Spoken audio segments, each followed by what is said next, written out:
I'm Claire Mitchell, 29 and about to face my arranged family after 5 long years. Tonight, they're gathering at Maison, one of the most exclusive restaurants in the city, to celebrate my sister Lauren's engagement. They've always judged my career choices, dismissed my culinary dreams as beneath our family name. Little do they know how much has changed since I walked away. My stomach knots as I straighten my simple black dress. Sometimes, the hardest reservations to make are with your own past. Before I continue my story, let me know where you're watching from in the comments below.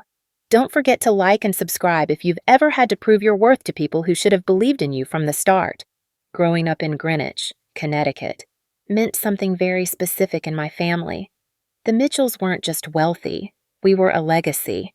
My parents, Catherine and William Mitchell, built their identities around status markers: the right address, the right schools, the right professions. Our sprawling colonial home hosted fundraisers where my mother would parade us children around like accessories, her pride directly proportional to how well we fit into her vision of success. "The Mitchell children are destined for greatness," she'd tell her friends at garden parties, while my father nodded approvingly behind his whiskey tumbler. "Lauren's already set on Yale Law, and Andrew shows such promise in mathematics. He'll make an excellent investment banker." When guests would inevitably turn to me, the middle child, my mother's smile would tighten almost imperceptibly. "Claire has creative inclinations. She'll find her way." What she meant was that I was the family disappointment. While Lauren excelled at debate club and Andrew won math competitions, I spent hours in our housekeeper Elena's domain, the kitchen. Elena, a warm-hearted woman from Greece, recognized something in me that my parents couldn't: genuine passion. "You have the hands for this work," she'd say, as I helped her knead bread dough or precisely dice vegetables. "The way you taste, the way you smell. You understand food in your soul." By 13, I was creating my own recipes. By 16, I was hosting underground dinner parties for my friends when my parents traveled. The kitchen became my sanctuary, the place where I felt most authentically myself. "Cooking a servant's work," my father declared when I mentioned culinary school during my junior year of high school. "Mitchells hire chefs. They don't become them." To appease them, I applied to business schools, eventually attending Dartmouth, where my father and grandfather had gone. But even there, I found ways to nurture my true passion, taking food science electives and nutrition courses that I could justify as complementary to business administration. I started an underground supper club in my apartment, charging students for innovative 5-course meals to fund my secret weekend workshops with local chefs. My double life continued until graduate school. I was 6 months into an MBA program that made me profoundly unhappy when Chef Laurent Bisset, a French culinary master with 3 Michelin stars, visited campus for a lecture series. After tasting my food at a university reception I had helped cater, he pulled me aside. "Who taught you to make a reduction like this?" he asked, his accent thick but his eyes serious. "I taught myself," I admitted. "From books, videos, experimenting." He handed me his card. "You are wasting your talent here. Come to my kitchen in New York. I will make you great." That night changed everything. 2 weeks later, I stood in my parents' immaculate living room, explaining why I was dropping out of my MBA program to attend culinary school. The silence that followed my announcement was deafening. "This is absolutely unacceptable," my father finally said, his voice dangerously quiet. "We've invested everything in your education." "Everything except respect for what I actually want," I countered. My mother's face hardened. "If you pursue this hobby, you do it without our support, financial or otherwise." Lauren, home from her first year of law school, laughed coldly. "Always the rebel. Let's see how long you last cooking for minimum wage." Andrew, already working at a prestigious financial firm, simply looked embarrassed for me. I left that night with nothing but my personal savings and a small suitcase. The next 5 years were harder than anything I'd known, working 18-hour days, living in a tiny apartment with 3 roommates, taking out loans for culinary school. But under Chef Laurent's mentorship, I thrived. The kitchen's intensity, the discipline, the creativity, it fed something in me that business school never could. And then came the opportunity that would change everything. An investor, who had tasted my food at one of Laurent's events, approached me about a business proposal. 2 years ago, Maison opened its doors, with me as executive chef and partial owner. 6 months after that, I bought out my partners to become sole proprietor. The irony wasn't lost on me that I'd ended up using my business education after all, just not in the way my parents had intended. Maison quickly became the hardest reservation to get in the city. Last month, Food and Wine magazine featured us in their Future of American Cuisine issue. Through all of this, I maintained my distance from my family occasional. Stilted phone calls with my mother, holiday cards, but nothing substantial. They knew I was doing something with food, but nothing about my actual success. I kept it that way intentionally. I wanted recognition for my accomplishments on my own terms, not as a way to finally earn their approval. So, when the embossed invitation to Lauren's engagement dinner arrived at my apartment, I was surprised. Even more shocking was the location, my own restaurant. Of course, they couldn't know it was mine. They probably chose it because it was exclusive and impressive, perfect for showcasing their status. After days of deliberation, I decided to accept, not to seek validation, but perhaps to finally close a chapter. 5 years of distance had given me perspective. I was secure enough in my success now to face them without crumbling under their judgment.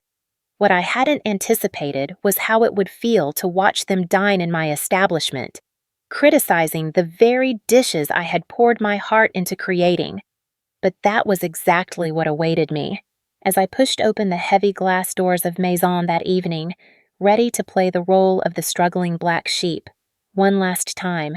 The familiar scent of Maison enveloped me as I stepped through the door. Saffron, reduced wine, the subtle perfume of fresh herbs that I insisted on having delivered twice daily. Usually, this aroma centered me, reminded me of everything I'd built. Tonight, it only intensified my anxiety. I'd chosen my outfit carefully, a simple black dress that was actually Diane von Furstenberg, accessorized with a single strand of pearls that had belonged to my grandmother. Understated elegance that my status-conscious family would likely misread as trying too hard with limited means. My hair was pulled back into a sleek chignon, another detail they would probably interpret as me not being able to afford a proper styling. Marcus, my most senior server, spotted me immediately. His eyes widened slightly in question. I rarely came in through the front entrance as a guest. I gave him a subtle shake of my head and mouthed, "Not yet." He nodded discreetly and continued with his duties. From the entryway, I could already see them. They had requested the center table. Of course they had, and were arranged like a tableau of affluence, my mother in Chanel, my father examining the wine list with exaggerated concentration, Lauren draped in what looked like new season Gucci. Next to her sat a man I didn't recognize, Preston presumably, with slicked back hair and a watch that caught the light every time he moved his wrist. Andrew and his wife, Emily, completed the picture, both in business attire as though they'd come straight from important meetings. Celeste, my hostess, approached with a warm smile. "Good evening, Ms." She caught herself just in time. "Your party is already seated. May I show you to their table?" "Thank you, Celeste," I murmured, appreciating her discretion. As we approached, my mother noticed me first. Her eyes performed the quick assessment I remembered from childhood, a head-to-toe scan that calculated the approximate value of my appearance and found it wanting. "Claire," she said, rising to air-kiss my cheeks. "You've finally arrived. We were beginning to wonder—" "I'm exactly on time, Mother," I replied, checking my watch. 7:30 on the dot." My father stood, giving me a stiff hug that ended with an awkward pat on the back. "You look healthy," he offered, which in Mitchell speak meant I hadn't maintained the borderline unhealthy slenderness prized in our social circle. Lauren barely bothered to stand, offering her cheek for me to kiss. "This is Preston," she announced, as her fiancé rose and extended his hand. His grip was too firm, a power move I recognized from countless business meetings. "Princeton undergrad, Wharton MBA," he introduced himself. "Just made junior partner at Goldman. No nice to meet you, or I've heard about you." Just credentials and status, the Mitchell family love language. Andrew gave me a more genuine greeting, though his wife Emily's smile seemed strained. I later learned she'd been the one tasked with finding this impressively exclusive restaurant for tonight's dinner, and she was nervous about whether it would meet everyone's standards. "Well," my mother said as I took the last empty seat, "we've already ordered champagne. I hope that's acceptable." I noticed they'd chosen the second most expensive option on our list. Showy, but not reckless. Typical. Around us, the restaurant hummed with the energy I'd worked so hard to cultivate. The lighting was dim enough for intimacy, but bright enough to appreciate the artful plating of each dish. The sound level perfectly balanced conversation and privacy. The tables were spaced just so close enough to create energy, far enough apart for discretion. Every detail had been my decision, from the linen weight to the custom-designed chairs that encouraged diners to linger without becoming uncomfortable. I watched the staff's subtle reactions as they realized I was sitting with guests. Jose, our sommelier, caught my eye as he approached with the champagne. The slightest raise of his eyebrow asked if I wanted him to acknowledge me. I gave an imperceptible shake of my head. "Excellent choice," he said to my father instead, presenting the bottle with practiced elegance before beginning to pour. "We're celebrating an engagement," my father announced unnecessarily, clearly hoping for special treatment. "Congratulations," Jose replied smoothly. "Maison is honored to host such a special occasion." "I'm surprised you managed a reservation," I said innocently. "I've heard it's quite difficult." Preston leaned forward. "I know people," he said with a wink so smug I had to suppress an eye roll. "Called in a favor with a client who's friendly with the management." I bit my tongue. The client was likely Craig Winters, one of our regular investors who occasionally requested tables for business associates. I made a mental note to speak with him about Preston. "Well, aren't you resourceful?" I murmured, raising my champagne flute to Lauren and Preston. "A perfect match, and a brilliant future," my father declared. We clinked glasses, and I took a small sip, noting that the champagne was served at the precise temperature I had trained my staff to maintain. "So," my mother began, setting down her glass and fixing me with her attention. "Tell us what you've been up to these past few years. You've been so mysterious."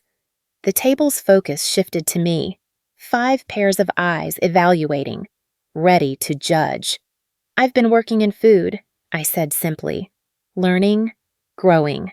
Still with that cooking phase." Lauren sighed, as though I'd admitted to a regrettable addiction. "I thought surely by now you'd have moved on to something more substantial." "Not everyone can handle the corporate path," Andrew added, managing to make his defense sound like criticism. Preston looked confused. "What exactly do you do, line cook catering?" "Various roles," I answered vaguely. "I've worn many hats." "Well, we're just glad you're managing to support yourself," my mother said with a fake graciousness I knew so well. "Though we've always said our door is open, if things get too challenging." I noticed Jessica, one of our most experienced servers, approaching with the amuse-bouche, a bite-sized sphere of compressed watermelon, topped with fermented black garlic and a microgreen I had sourced from a specialized urban farm. "Compliments of the kitchen," she announced, carefully placing one before each diner. Her eyes met mine briefly, a flash of loyalty before she slipped back into professional mode. "Is this all?" Lauren asked, examining the single bite with disappointment. "I'm famished." "It's an amuse-bouche," I explained. "A palate opener. The meal hasn't actually started yet." "I know what an amuse-bouche is." "Claire," she snapped. I'm not culturally illiterate just because I chose law instead of playing with food. I watched as they each tasted my creation. My mother took the smallest possible bite, ever conscious of calories. My father popped the whole thing in his mouth, barely pausing to taste it. Andrew and Emily at least seemed to appreciate it, while Preston made a show of analyzing the flavors like a wine connoisseur, using terms that made no culinary sense. Only Lauren left hers untouched. "I don't do raw garlic," she declared. Though the black garlic was far from raw, it had been fermented for 60 days in a temperature-controlled environment, a process I had perfected after 3 years of experimentation. As our server cleared the plates, I caught the flash of disappointment in her eyes at Lauren's untouched creation. In that moment, I felt protective, not of myself, but of my staff, who took such pride in our work. I had built Maison not just as a restaurant, but as a family of sorts, one bound by shared passion, rather than DNA. The evening was just beginning, but already, I could feel the old dynamic settling in. I was the outsider, the one who had chosen the wrong path, whose choices needed justification. But unlike the Claire of 5 years ago, I now sat at this table with a secret strength, one that would soon turn this entire dynamic on its head. "So, tell us about the wedding plans," I said, deliberately shifting attention back to Lauren as our first course arrived, a delicate composition of heirloom tomatoes, house-made ricotta, and basil oil that had taken me months to perfect. Lauren brightened immediately. "We've booked St. Thomas Church. Of course. Reception at the plaza for 400 guests, though Mother thinks we should cut it to 350. The guest list is getting unwieldy. The Astors-Williams aren't speaking to the Bennetts since that unfortunate yacht incident, so we can't seat them in the same section." My mother interjected. I suppressed a smile. The gravity with which they discussed these social calculations never ceased to amaze me. 400 seems excessive, I ventured, taking a bite of the tomato dish. "It's networking, not just celebration." Preston leaned forward. "Half those invitations are relationship investments." "Precisely," my father agreed. "Preston understands the social capital aspect. A wedding of this caliber opens doors." "And what about you, Claire?" Lauren asked, her tone suddenly sharp. "Any prospects on your horizon, or are you still too busy with your cooking?"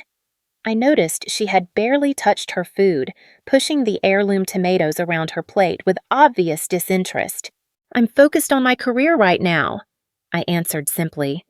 "Career," Andrew repeated with a small laugh. "Is that what we're calling it?" My mother jumped in. "Claire, dear, surely by 29 you're thinking about settling down. There's that lovely son of Margaret Whitley's. He's in hospital administration, I believe, very stable. I'm not looking to be set up. Mother—" "Well, your options will get more limited with each passing year," she persisted, "especially in your situation." Before I could respond, our server appeared to clear the first course. I'd barely registered the taste of my own creation, too tense to properly enjoy it. "Is there a problem with the dish?" Jessica asked Lauren, noting her nearly full plate. "Too acidic," Lauren replied dismissively. "And the tomatoes could have been riper." I bit my tongue. Those tomatoes had been selected at their peak that very morning from a farm upstate that grew specifically for us. "I'm so sorry to hear that," Jessica said with practiced diplomacy. "I'll be sure to inform the kitchen." The second course arrived seared scallops with a brown butter emulsion and pickled ramps, a spring special I was particularly proud of. As the plates were set down, I watched my family's reactions. "Now this looks promising," my father declared, cutting into his scallop with his fork. Preston swirled his wine, a Sancerre I had personally selected to pair with this course. "Decent wine list here. Not exceptional, but passable." Our sommelier, Jose, overhearing this as he passed, shot me a quick glance. I gave him a subtle smile. Jose had been poached from a 3-star Michelin restaurant in Paris and had turned down offers from establishments around the world to work with me. So, Claire, Emily began, clearly trying to include me. Andrew mentioned you're working in food, but you never really specified what exactly you do. Before I could answer, Lauren cut in. She's probably hostessing somewhere. Right. Claire using that business degree to seat people and hand out menus. Actually, No shame in that. My father interrupted. Everyone has to start somewhere, though after 5 years. I would have expected some advancement. I've advanced, I said quietly. Into what assistant manager at Applebee's? Lauren laughed at her own joke. Lauren? Andrew warned, showing a rare moment of defense. What I'm just being realistic. She chose to abandon her education for this passion project. Actions have consequences. I took a sip of wine, allowing the familiar notes to center me. And how is law treating you? Lauren still at Henderson and Block? Her expression tightened. I'm between positions at the moment. Actually, taking time to plan the wedding. She was working too many hours. Preston interjected. I told her my wife doesn't need to kill herself at some firm. Once we're married, she can do charity work, like my mother. I noticed the flash of something resentment frustration in Lauren's eyes before she smoothed her expression back to placid agreement. The third course arrived a pasta dish featuring hand-rolled tagliatelle with spring peas, pancetta, and mint, one of our signature dishes that had been featured in Food and Wine. The portion size here is ridiculous, my mother commented, looking at the artfully plated pasta. All this expense for 3 bites? It's about quality over quantity, Mother, I replied. The tasting menu is designed to take you through multiple flavors and textures. In my day, restaurants gave you a proper meal for your money, my father grumbled. This new cuisine nonsense is just a way to charge more for less food. I watched as Preston cut into his pasta rather than twirling it, breaking the delicate strands I had rolled by hand that morning. So how, exactly, are you affording a place like this on a food service salary? Lauren asked bluntly. This is one of the most expensive restaurants in the city. I felt all eyes turn to me. I manage my finances carefully, I replied. Oh, please, Lauren scoffed. A dinner here costs more than you probably make in a day. Who are you dating? Is he paying for this? I'm not dating anyone, I said evenly. Then how can you possibly afford this place? She pressed. Are you in debt maxing out credit cards to keep up appearances? Lauren, Andrew warned again, looking uncomfortable. No, I want to know, she insisted. We all rearranged our schedules for this dinner that she suggested at one of the most exclusive restaurants in the city. Either she's being financially irresponsible or she's not being honest about her situation. The fourth course arrived a perfectly cooked duck breast with cherry gastrique and farro. Chef Miranda, who ran the kitchen when I wasn't on the line, had executed it flawlessly. This duck is undercooked, Preston announced. After one bite, I looked at his plate. The duck was a perfect medium rare, exactly as it should be. It's meant to be served that way, I explained. Medium rare is the optimal temperature for duck breast. I prefer my meat well done, he declared, motioning for a server. When Jessica approached, he spoke without looking at her. This is raw. Take it back and cook it properly. I saw the flash of annoyance in Jessica's eyes, quickly masked by professional courtesy. Of course, sir. My apologies. As she took his plate, I caught her eye and gave a slight nod. She would know to have the kitchen prepare a new breast, rather than ruining the existing one by overcooking it. Really, Claire, my mother said, once Jessica had gone. You still haven't answered Lauren's question. How are you affording this dinner? The tension at the table was palpable now. I could feel the familiar tightness in my chest, the same feeling I'd had during countless family dinners growing up, the sense of being cornered, judged, and found wanting before I'd even had a chance to speak. But I wasn't that same insecure young woman anymore. I had built something I was proud of, something that was entirely mine. For a moment, I considered revealing everything right then, watching their expressions change as they realized whose restaurant they were sitting in, whose food they had been critiquing so carelessly. Before I could decide, Preston's overcooked duck returned, now lacking all the tenderness and complexity it had originally possessed. "Much better," he declared after one bite, though I could see from across the table that it was now dry and tough. My father signaled for the wine list again. "Let's order another bottle. Something more impressive this time." As Jose approached with the leather-bound list, my father made a show of examining it, finally pointing to one of our most expensive options, a Bordeaux priced at over $800. "This one should be adequate," he declared. I knew that bottle intimately. I had selected it during a trip to France last year, meeting with the vintner personally. It was spectacular, but completely wrong for the current course and the ones to follow. "May I suggest something that might pair better with the remaining dishes?" I ventured. My father waved me off. "I think I know my wines." "Claire." Jose caught my eye, silently asking for direction. I gave him a small nod. Let my father have his way. This wasn't the hill to die on. As the evening progressed through the final savory course and into dessert, a deconstructed lemon tart that was one of my personal favorites, the jabs continued. Every dish met with some criticism. Every attempt I made to contribute to the conversation somehow twisted into evidence of my failure. By the time coffee was served, I felt emotionally drained. The double burden of enduring my family's condescension while watching them thoughtlessly critique my life's work was becoming unbearable. Then came the moment I'd been both dreading and anticipating, the check. Marcus approached with the black leather folder containing the bill, placing it discreetly in the center of the table. My father reached for it immediately, a reflex of patriarchal duty, but Preston intercepted. "Please, William, allow me," he said, with the practiced smoothness of someone who has turned even generosity into a power move. "Consider it my treat to celebrate the occasion." My father made the expected token protest before acquiescing. I watched as Preston opened the folder, his expression shifting from confident smile to barely concealed shock as he registered the total. "Is there a problem?" my father asked, noticing the change. No, Preston recovered quickly. "Just confirming the calculation."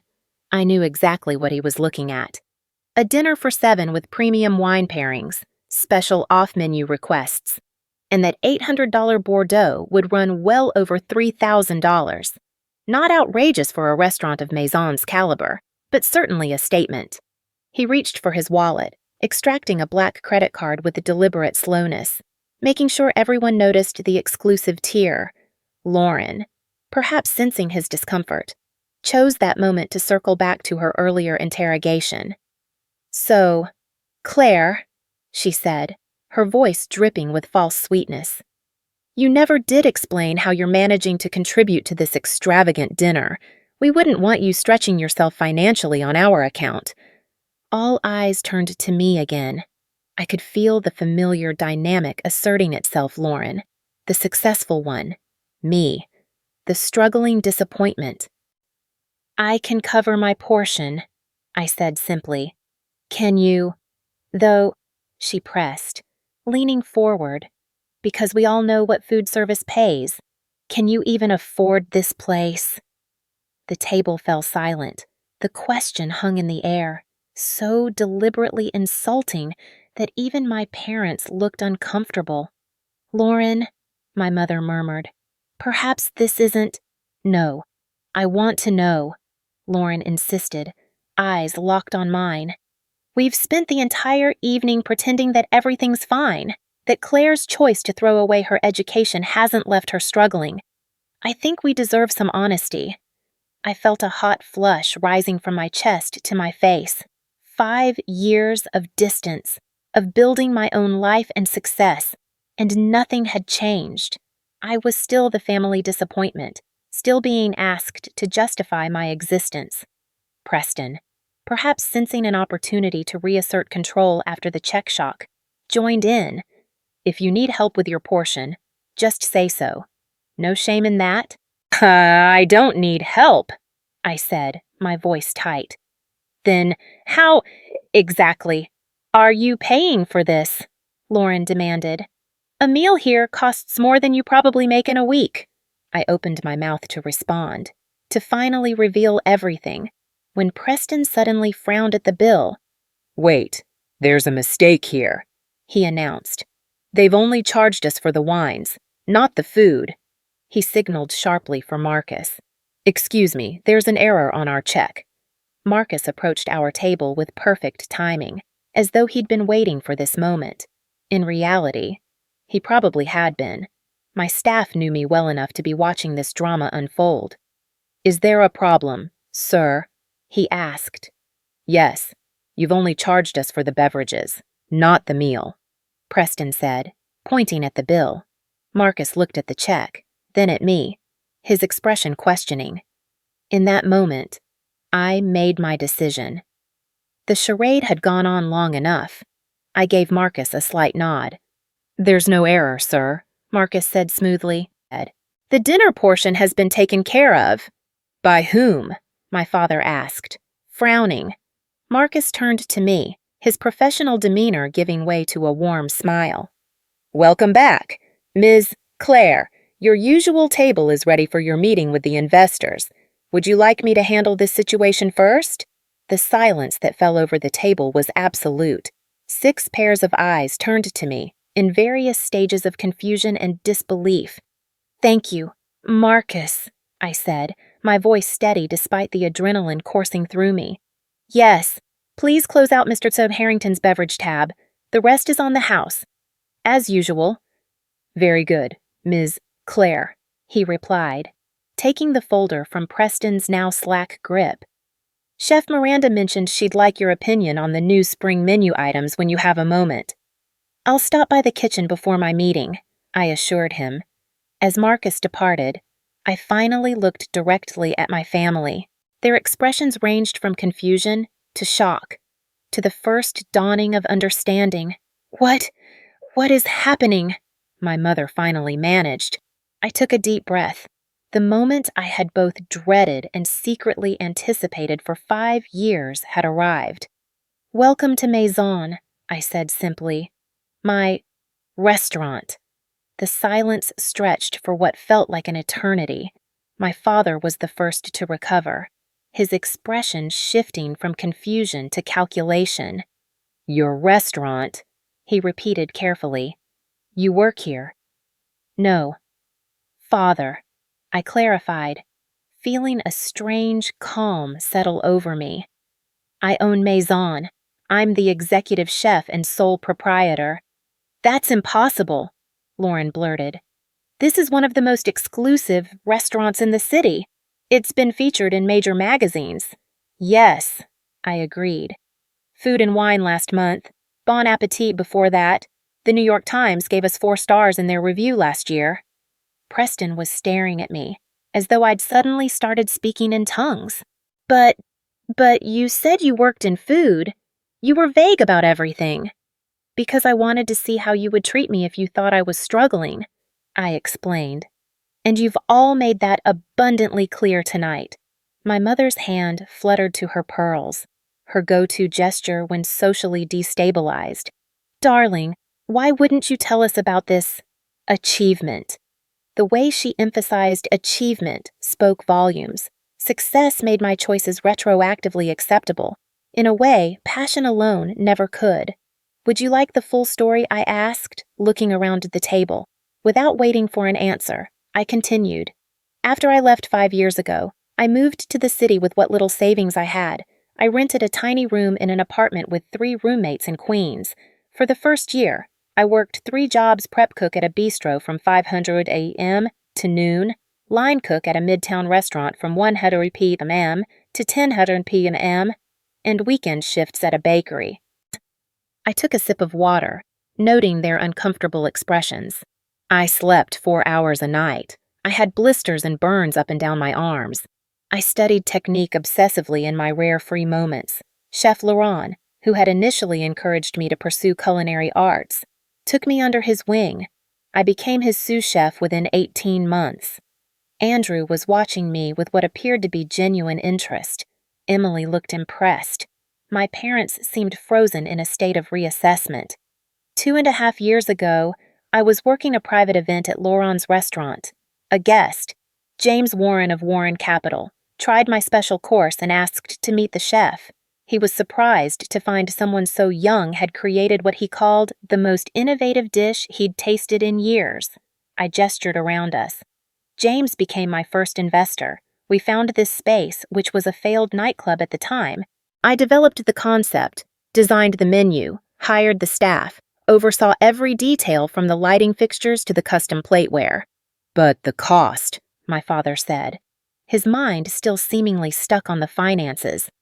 "A restaurant of this caliber, in this location, it must have required millions."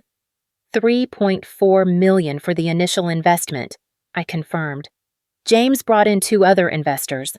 We opened to immediate acclaim, partly due to Laurent's endorsement and industry connections. 6 months in, we were profitable. 3 months after that, I used the restaurant's success to secure a loan and buy out my investors. I've been sole owner for over a year now. "That's why you suggested we meet here," Lauren realized, her voice small. "You knew all along." "Actually, no," I corrected her. "Emily chose this restaurant. Isn't that right? Emily?"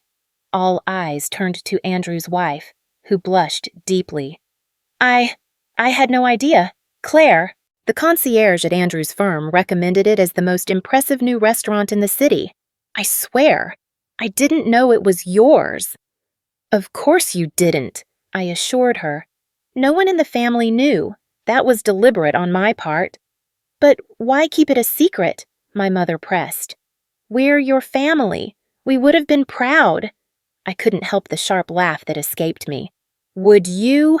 The same family who called cooking servants' work, who cut me off completely when I chose culinary school, who just minutes ago were making snide comments about my life choices." My father cleared his throat. "Now, Claire, that's unfair. We were concerned about your stability, your future. If we'd known you had this kind of business acumen..." "That's exactly my point," I interrupted. "You couldn't respect my passion alone. It only has value to you now that it comes with success and status." At that moment, Chef Miranda approached our table in her crisp whites, with Miranda Torres, chef de cuisine, embroidered on the breast. She made an impressive figure. "Sorry to interrupt, Claire," she said, "but the Matsuhisa party has arrived for their tasting, and A wants to confirm your interview for next week's feature. Also, your publisher called about the cookbook cover design." I nodded. "Thank you. Miranda, please tell them I'll be there shortly." As Miranda departed, I registered the growing amazement on my family's faces. "Cookbook," Lauren echoed. "Coming out this fall with Knopf." I confirmed. 120 recipes, with personal stories. "Claire," my mother began, her voice taking on the coaxing tone she used when trying to manage a social situation. "This is also impressive. Why didn't you tell us sooner? We could have helped, supported you." "The way you supported me when I needed it most," I asked quietly. "By cutting me off completely. We thought it was a phase." My father protested. "How were we to know you had this level of entrepreneurial spirit? You've clearly inherited my business sense." I felt a flash of anger at his attempt to claim credit for my success. "I built this myself," I said firmly, "without your connections, your money, or your support." Preston, who had been suspiciously quiet, suddenly perked up. "A cookbook deal that must come with a substantial advance. And this place."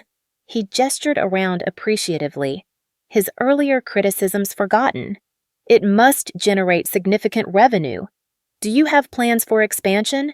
Perhaps a restaurant group? I have some contacts in hospitality investment who might be interested."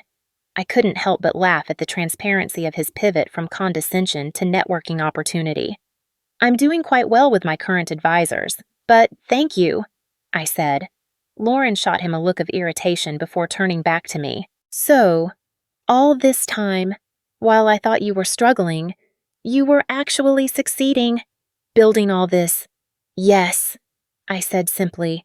And tonight, she continued, her voice hardening, you let us sit here, criticizing your food, your wine list, your portion sizes, all while knowing it was yours. I wanted to see how you would treat me if you thought I was still the family failure, I explained. And now I know. That seems manipulative, she snapped, but I could see the embarrassment behind her anger. More manipulative than asking how I could afford to eat here than suggesting I must be in debt, or dating someone wealthy to afford a meal at this table. I countered. You weren't concerned about me. Lauren, you were enjoying what you thought was your superiority. The restaurant had gradually emptied as we talked, the evening service winding down. Jose approached with a bottle. Your special reserve cognac, Ms. Claire, he said, for your investors' meeting, and Chef Miranda says the kitchen is ready whenever you are. Thank you, Jose, I replied. Please let Miranda know I'll be there in 10 minutes. As he left, I turned back to my stunned family. I have a business to run, I said, rising from my seat. Thank you for coming this evening. Claire, wait, my mother said quickly. Don't leave like this. We should celebrate your success. Perhaps we could all have brunch this weekend. Catch up properly. I looked at her, seeing for the first time not the intimidating figure of my childhood, but simply a woman trying to salvage her pride and position. I'll think about it, I said. But right now, I have investors waiting and a kitchen to oversee. As I turned to leave, Andrew stood up. Claire, he said, his voice quieter than the others. For what it's worth, this is incredible. What you've built here, it's remarkable. I'm sorry for not supporting you sooner. Of all the reactions, his felt the most genuine. I gave him a small nod of acknowledgement before walking away from the table, where I had just changed the dynamics of my family forever. I had barely made it 10 steps when I heard the click of heels behind me. Turning, I found my mother hurrying to catch up, her perfectly composed facade beginning to crack. Claire, please, she said, lowering her voice. You can't just drop this revelation and walk away. We need to talk about this. I glanced toward the private dining room, where my actual investors, a group discussing funding my second restaurant concept, were waiting. I have a meeting. Mother. Postpone it, she insisted. This is family. Family hasn't been a priority for you in 5 years, I replied, keeping my voice steady. My business commitments don't suddenly become optional because you finally decided my career is worthy of your attention. The rest of the family had followed her, creating an awkward cluster near the bar area. My father looked distinctly uncomfortable, unused to not being in control of a situation. Lauren's expression wavered between resentment and something that might have been respect. Perhaps we could continue this conversation tomorrow, my father suggested, in his problem-solving business tone. Dinner at our place. We have much to discuss, including how we might help you expand, Preston added eagerly. My firm specializes in— I don't need your help, I interrupted firmly. I didn't build this place to finally win your approval. I built it because this is what I love, what I'm good at. The fact that it's successful doesn't suddenly make my passion more valid than it was 5 years ago. No one is saying that, darling. My mother backpedaled. We're simply proud of what you've accomplished. Are you proud, Mother? Or are you relieved that my choices no longer embarrass you socially? Her flinch told me I'd hit close to home. That's unfair, my father interjected. We've always wanted what's best for you. No, I corrected him. You wanted what aligned with your vision for me. There's a difference. Miranda appeared at my side, her presence a welcome support. The Hafford group is asking if you'll be joining them soon, she said quietly. 5 minutes. I promised her. As Miranda nodded and stepped away, I turned back to my family. I need to go. Claire, Lauren stepped forward, her voice lacking its usual sharp edge. I owe you an apology. The things I said tonight, they were unkind. They were honest, I replied. That's the silver lining of this evening. I got to see exactly how you all view me when you think I'm struggling. That's not fair, Andrew said, joining the conversation. People make judgments based on the information they have. We didn't know. You didn't know I was successful, I clarified. But you knew I was pursuing something I loved. That should have been enough for my family to show basic respect. A heavy silence fell over the group. You're right, my father finally said, surprising me. We should have supported your passion, regardless of its outcome. Coming from him, this admission was significant. William Mitchell didn't acknowledge mistakes easily. Where do we go from here? My mother asked. Genuine uncertainty in her voice, another rarity.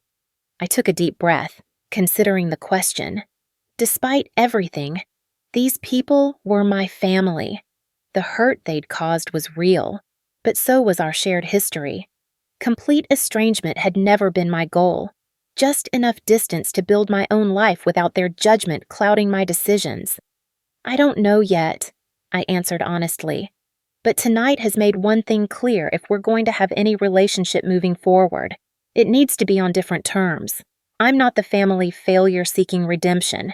I'm a successful chef and business owner who deserves the same respect you'd give any other professional. Of course. My father agreed quickly.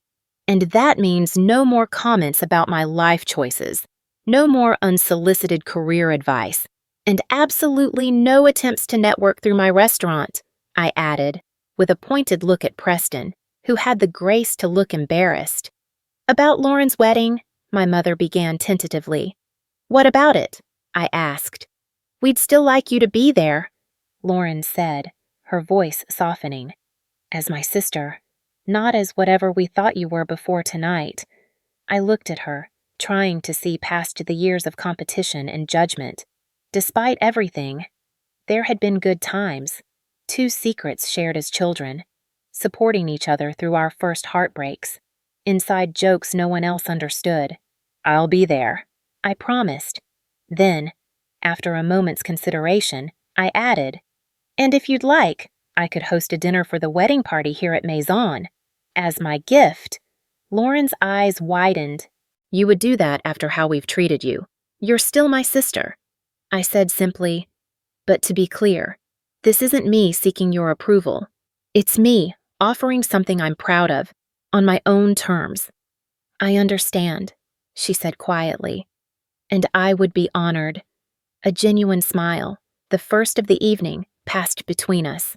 Now, I really do need to go, I said, gesturing toward the private dining room. Of course, my father nodded. Your business comes first. Not always, I corrected him. But tonight, yes. As they gathered their things to leave, I added, I'm free for brunch on Sunday, not at your club. Though, there's a small place in the East Village I think you should experience. We'll be there, my mother promised, looking relieved at this small opening. I watched them file out of the restaurant, their perspectives irrevocably changed. As the door closed behind them, I let out a long breath.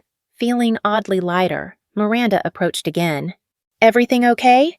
Getting there, I replied. Family is complicated. Tell me about it. She laughed. My mother still introduces me as her daughter who works at a restaurant, like I'm a teenage waitress at Denny's. I smiled, grateful for her understanding. Let's go talk spring menu. I have some new ideas I'm excited about. As we walked toward the kitchen, my sanctuary, my achievement, my true home, I realized that the most important revelation of the evening wasn't showing my family what I'd built. It was fully recognizing it myself. I had created this success on my own terms, regardless of their approval. And that knowledge was worth more than any validation they could ever offer. 2 weeks passed like a whirlwind. Spring menu planning, meetings with my publisher about the cookbook layout, and preliminary discussions about a potential second location kept me gratefully busy. But thoughts of that family dinner remained, surfacing in quiet moments, demanding reflection. Sunday brunch had gone surprisingly well. I'd taken my family to Alma's, a hole-in-the-wall gym run by a former colleague from my early days working the line. My parents had been visibly uncomfortable at first, with the mismatched chairs and graffiti-decorated walls, but the food unpretentious, yet masterfully executed, had won them over. "I never knew simple eggs could taste like this," my father had admitted, mopping up the last of his shakshuka with homemade sourdough. Small steps. Not a complete transformation, but an opening. Now, sitting at my usual table after closing time, I watched the staff complete their final duties. Jessica was counting the register while humming softly. Marcus and Jose were discussing wine pairings for tomorrow's private event. Miranda had left an hour ago, after we'd finalized the spring menu revisions. My phone buzzed with a text from Lauren. "Wedding planning nightmare. Florist just doubled their quote. Any chance you're free for coffee tomorrow? Could use some straight talk from someone who won't just tell me what I want to hear." I smiled slightly at this unexpected request for my opinion, another small step. I texted back, confirming a time and place. The relationship with my family was evolving into something I couldn't have predicted, not the unconditional embrace I might have once craved, but something potentially more valuable, a measured respect between adults with different values and paths. My mother had called 3 times in the past 2 weeks, her usual formality softening into genuine questions about my work. My father had sent an article about female chefs breaking barriers in the industry, a silent acknowledgement that he was trying to understand my world. Even Andrew had reached out, asking if he could bring his children to see the kitchen sometime. "I want them to know they have options," he'd said, "that success doesn't have to look the same for everyone." These were fragile beginnings, not the dramatic reconciliation of a Hollywood movie. Real healing.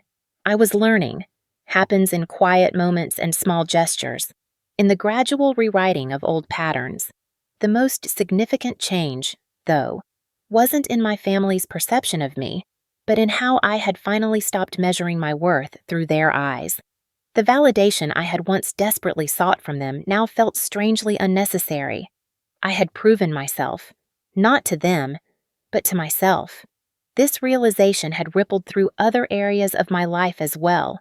I'd launched a mentorship program for young chefs from disadvantaged backgrounds, offering them the guidance and opportunity I had fought so hard to find. Every Saturday morning, the Maison kitchen transformed into a classroom for 8 aspiring culinary artists who reminded me of my younger self, passionate, determined, in need only of someone who believed in their potential. One of them, Zoe, had shown such promise that I'd offered her an apprenticeship. Watching her confidence grow with each new skill mastered brought a satisfaction different from any professional accolade I'd received. "Chef," Jessica's voice pulled me from my thoughts. "We're all set for closing. Anything else you need before we head out?" "No, thank you." I smiled. "You all did amazing work tonight." As the staff filed out, calling their good nights, I remained at my table, notebook open to a blank page. I'd been trying to articulate the introduction to my cookbook, struggling to find words that captured my journey. In the quiet of the empty restaurant, I finally began to write. Food has always been my truest language. When words failed, I spoke through flavors. When paths seemed unclear, I followed my palate. The dishes in this book are more than recipes. They're chapters of a life lived in pursuit of authenticity rather than approval. 5 years ago, I stood at a crossroads between expectation and passion. Choosing the latter cost me dearly at first, but ultimately led to the richest feast I could have imagined, not merely in professional success, but in the discovery that true wealth isn't measured by external validation or material achievement, but by the courage to honor your own voice. Even when it speaks in whispers against the shouts of doubt, I set down my pen, the words finally flowing freely. Tomorrow would bring new challenges, a difficult vendor negotiation, Lauren's wedding planning drama, finalizing the cookbook introduction. But tonight, in this moment of quiet reflection, I felt a profound sense of peace. The journey hadn't been easy. There had been nights of exhaustion so complete I'd fallen asleep in kitchen corners during rare breaks, burns and cuts that left scars still visible on my hands, moments of doubt so intense I'd questioned everything. But I had persevered, not because I needed to prove my worth to others, but because I couldn't imagine living any other way. In choosing authenticity over approval, I'd found something more valuable than either success or family validation. I'd found myself. Have you ever had to choose between meeting others' expectations and following your own heart? I'd love to hear your stories in the comments below. Don't forget to like this video if it resonated with you. Subscribe for more true stories of resilience and triumph. And share with someone who might need a reminder that the most important approval comes from within. Thank you for joining me on this journey. And remember, the most meaningful success is measured not by others' standards, but by the joy and purpose you find along your own path.